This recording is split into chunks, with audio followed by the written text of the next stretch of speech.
Bordi i Komisionerëve të Endit Rregullator ka marrë masën e heqjes së licencës për shpërndarjen dhe furnizimin me energji ndaj kompanisë private ÇEZ.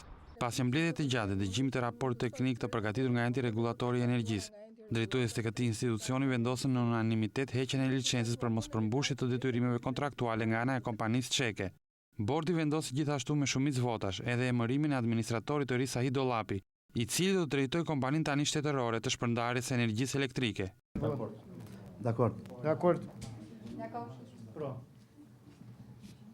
Atëherë, jam i mendimit që të kalojmë në me qenë se u bë heqja e licencës, të kalojmë në vendimin numër 2 të Bordit Komisionerëve, që bën fjalë që bën fjalë me zgjedhjen e administratorit. Pra për një periudhë të përkohshme, shoqëria, me qenë se i hiqet licenca, do kalojnë në administrim përkohshëm siç e parashikon ligji i energjisë.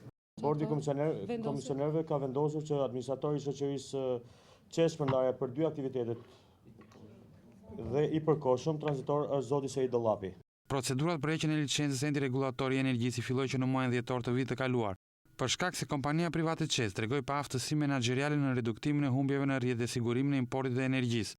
Gjithashtu, kompania në 3 vite dhe funksionimit të saj në Shqipëri nuk përmbushi asnjëherë planin e investimeve të parashikuar në kontratën e privatizimit të ish operatorit të sistemit të shpërndarjes.